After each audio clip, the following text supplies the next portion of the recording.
बहुत सारे लोगों की सारी जिंदगी की कमाई सिर्फ एक प्लाट खरीदने में लग जाती है, जो अपनी नस्ल औलाद के अच्छे मुस्तकबिल के लिए खरीद रहे होते हैं।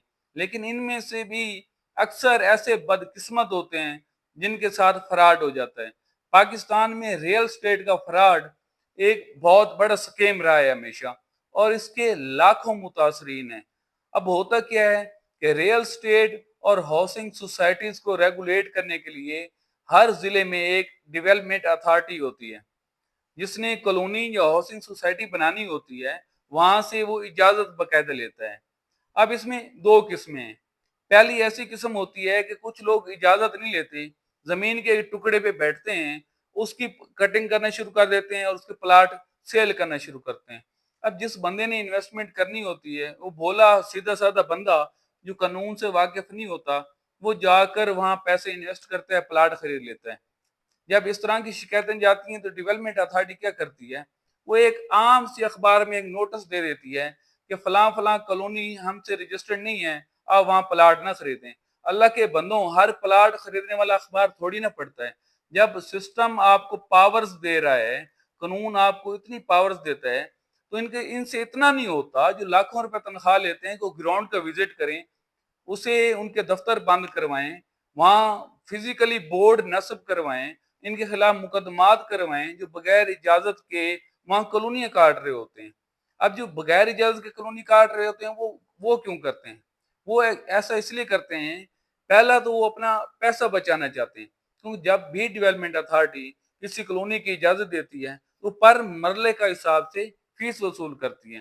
पहला वो इधर बेईमानी कर रहे होते हैं, और दूसरा उन्होंने वैसे ही फ्रॉड करना होता है, एक्स्ट्रा प्लाट सेल करने होते हैं।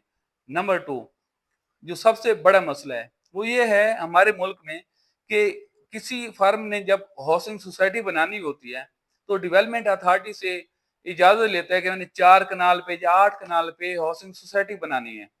अब उसे इजाजत तो मिल गई, उस इजाजत के साथ ही जो उसकी 4 कनाल या 8 कनाल का पर मरला रेट है वो भी कमर्शियल हो जाता है और बढ़ जाता है। अब ऑन ग्राउंड वो क्या करते हैं, ऑन ग्राउंड वो कई कई 100 कनाल की फैलें सेल कर देते हैं।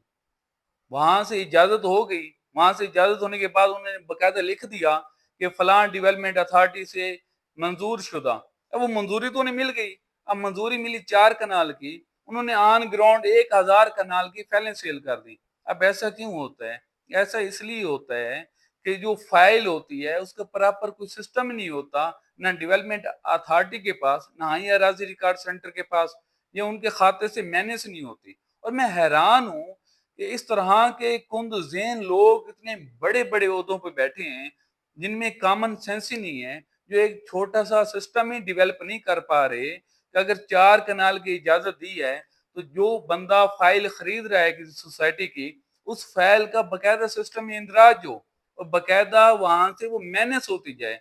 जैसे ही वो जमीन खत्म हो, उसके बाद नए इंदराज पर पाबंदी लग जाए। हाँ, पुराना फाइलर किसी को फाइल सेल करना चाहे तो वो अलग बात है, वो चलता रहता है, लेकिन ऐसा इधर नहीं है।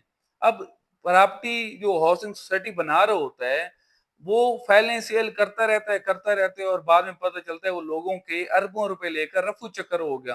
पहले तो वो निकल जाते हैं यूरोप की तरफ या अमेरिका की तरफ और वापस नहीं आते। या अगर कोई फंस भी जाता है, गिरफ्तार भी होता है, तो फिर उनके खिलाफ नैब की कार्रवाई चलती हैं। वहाँ कोई बिली बार्गेन के तहत वो कोई पैसे पूसे थोड़े बहुत देकर उनकी जान छूट जाती है, और ये पैसे भी कभी कभी देते हैं, नहीं तो अदालतों से ही वो 420 के उनके उनके ऊपर पर्चे होते हैं, और 420 की क्या वैल्यू है, वो तो अदालतों में ही खत्म हो जाता है। एट द एंड वो एक बदकिस्मत बंदा, बल्कि वो लाखों बदकिस्मत बंदे जो अपनी सारी जिंदगी भूख हड़ताल करके, सेविंग्स करके, किसी न किसी तरीके से पैसा जमा करके वो प्लाट खरीदते हैं अच्छे मुस्तकबिल के लिए या बच्चों की विरासत के लिए, वो लुट जाते हैं, उनका पैसा वापस नहीं आता।